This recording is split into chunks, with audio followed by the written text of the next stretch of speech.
بسم اللہ الرحمن الرحیم، السلام علیکم۔ آپ کیسر خان یوٹیوب چینل دیکھ رہے ہیں۔ پرائم ٹائم کا ٹائم ہو چکا ہے اور پرائم ٹائم انٹرنیشنل کے اندر ہم بات شروع کریں گے آذربائیجان سے۔ آذربائیجان نے پہلی بار، بہت کم ایسا ہوتا ہے کہ آذربائیجان جو ہے مخاطب کرے نام لے کے، لیکن پہلی بار اس نے کہا ہے کہ Azerbaijan on India direct India missiles will not be able to save Armenia, Modi government's move unfriendly, Azerbaijan threaten, دھمکی۔ اس نے کہا ہے کہ اپنی اوقات میں رہیں، لائن کو پہچانیں، اور اگر آپ یہ سوچ رہے ہیں کہ آرمینیا کو انڈیا کے میزائل بچائیں گے تو یہ تمہاری بھول ہے، نہیں بچا پاؤ گے، اور تمہاری جو حرکت ہے یہ انفرینڈلی ہے۔ ایک ہوتا ہے فرینڈلی دوست، ایک ہوتا ہے انفرینڈلی دشمن۔ تو کہہ رہا ہے دشمنی کرو گے مجھ سے۔ اب دشمنی کے اوپر بات کرنے کے لیے میں آپ کو پہلے لے آؤں، تھوڑا سا آپ کو میں بتا دوں۔ پہلے یہ ایک خبر دیکھ لیجئے گا کہ وٹ ایور ویپن آرمینیا میں be given they will not help. یہ خاتون دیکھ رہی ہیں، یہ ویپن چلا کے بتا رہی ہیں کہ جی یہ ویپن آذربائیجان کے لوگوں کو اس طرح گولی مارے گا۔ اور یہ خاتون جو ہیں، یہ ایک تو پوسٹ کوئی ہوتی ہے، کوئی بندہ مرد کو رکھ دیتا ہے، یہاں پر بھی ہر جگہ پر عورت نہیں ڈال دیتے ہیں ساڑی پہنا کے۔ اچھا بہرحال یہ آپ دیکھ رہے ہیں، یہ آپ دیکھیں آرمینیا آذربائیجان بارڈر، یہ ویکیپیڈیا ہے۔ اقوام متحدہ ورلڈ اس نقشے کو مانتا ہے جو آپ سائٹ پہ دیکھ رہے ہو ویکیپیڈیا کے۔ یہاں پر آپ دیکھ رہے ہیں ارمینیا اور ارمینی کا بارڈر، ٹھیک ہے، اور اس کے بعد آذربائیجان کا سائز اور اس کا بارڈر، اوپر جارجیا رشیا، اور اس کے بعد آپ دیکھ رہے ہیں آذر لکھا ہوا ہے ترکی کے برابر میں، وہ بھی ایران کے ساتھ لگا ہوا ہے، وہ بھی آذربائیجان ہے۔ اور اس نقشے کو اقوام متحدہ مانتا ہے، دنیا مانتی ہے، دنیا کا ہر ملک مانتا ہے۔ تو پھر گڑبڑ کہاں ہے؟ آ جائیے اس بڑے میپ کے اوپر۔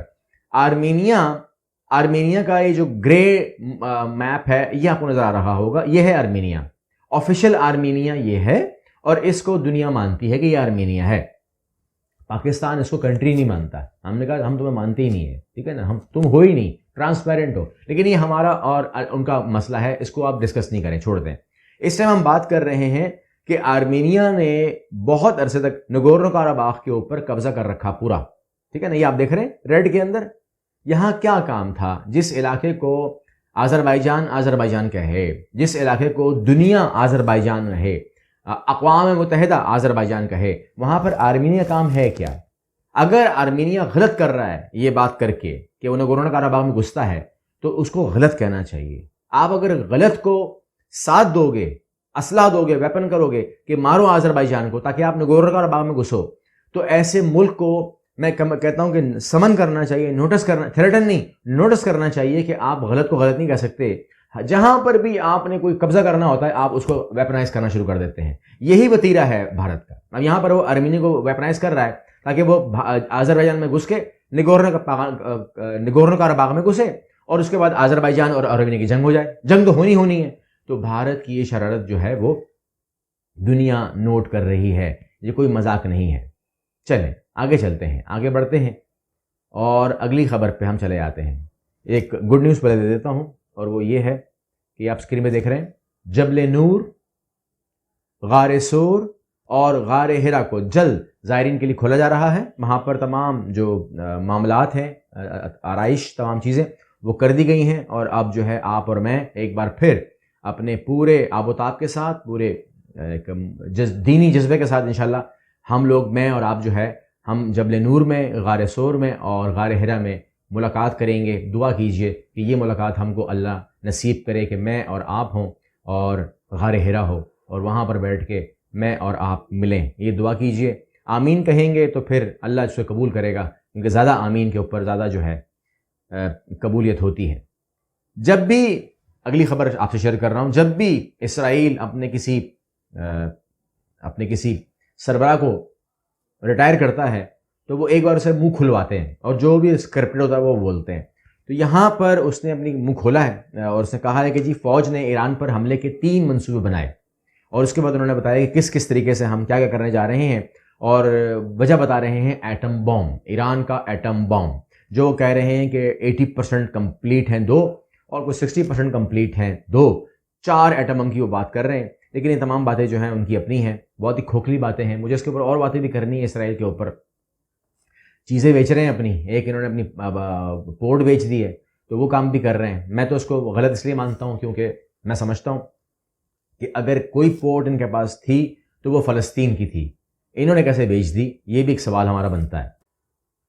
امریکہ میں آپ لوگوں نے سنا ہوگا کہ وہاں پر جو ایک سیاہ فام تھے، اس کو گردن کے منہ کے اوپر گھٹنا ٹیک کر جو ہے ایک امریکی فوجی نے جان اس کی لے لی تھی، اور ہم یہ سمجھے، ہماری یہ غلط فہمی ہوئی کہ اب یہ پولیس والوں نے دیکھا ہوگا تو انہوں نے سبق لیا ہوگا کہ یار ہم نے اتنا ایسا حرکت نہیں کرنی کہ ہماری بھی پکڑ ہو جائے، ہمیں بھی جیل ہو جائے۔ لیکن کوئی فرق اس سے نہیں پڑا، امریکن پولیس کے اندر کوئی تمیز نہیں آ گئی، وہ آج بھی وہیں کھڑے ہیں۔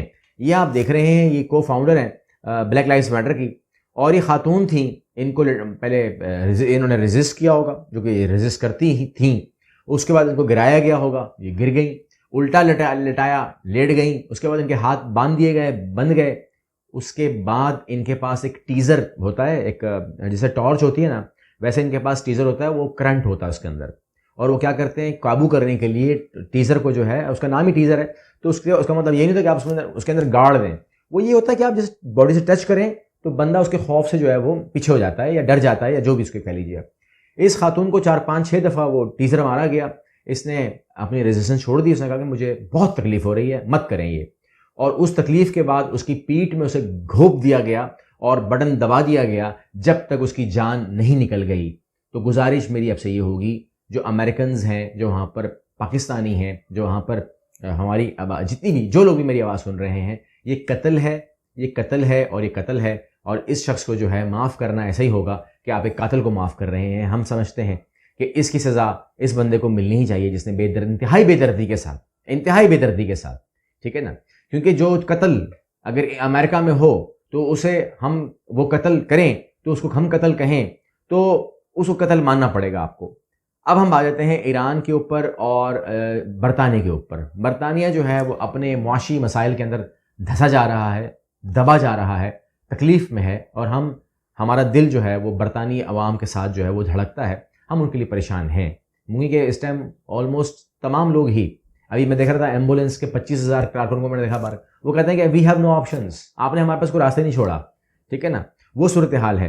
تو یہاں پر جو برطانیہ کے وزیر اعظم ہیں رشی سناک، انہیں کوئی کیئر نہیں ہے، اور وہ جو ہے نا وہ ان کا ایک وہ تھا، آپ کہہ لیجیے ایک بندہ تھا اپنا جو نائب وزیر دفاع بن گیا تھا، اور اس کو پھانسی دے دی گئی ہے غداری کے الزام میں، پھانسی دے دی گئی ہے ایران کے اندر، اور وہ برطانوی تھا، اور اس کے اوپر ایرانی تھا مگر برطانوی تھا، تو وہ کہہ رہے ہیں کہ جی یہ ان پنشڈ نہیں رہے گا اور اس کو ہم سزا دیں گے، یعنی کہ ہم ایران کو سزا دیں گے، ایسا ماننا ہے وہ اس کا کہ ہم سزا دیں گے۔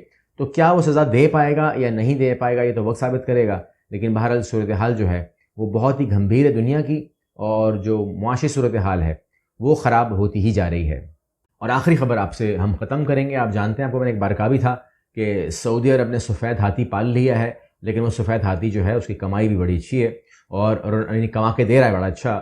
رونالڈو میسی کے درمیان میچ، ٹکٹ کی قیمت 1 کروڑ، یہ بولی والا ٹکٹ ہے، بولی ہوئی لگی تھی اس کے اوپر، 1 کروڑ ریال تک پہنچ گئی ہے۔ تو ابھی بھی یہ فائنل نہیں ہوا ہے، یہ ٹکٹ 1 کروڑ ریال سے بھی مہنگا ہو سکتا ہے۔ یہ میچ ہوگا بٹوین کرسٹیانو رونالڈو اور جو میسی ہیں ان کے درمیان یہ میچ ہوگا، اور اس کے لیے جو ٹکٹس کی جو کاسٹ ہے وہ اگر آپ پورا کیلکولیٹ کریں گے، جمع کریں گے، تو وہ بہت زیادہ ہے۔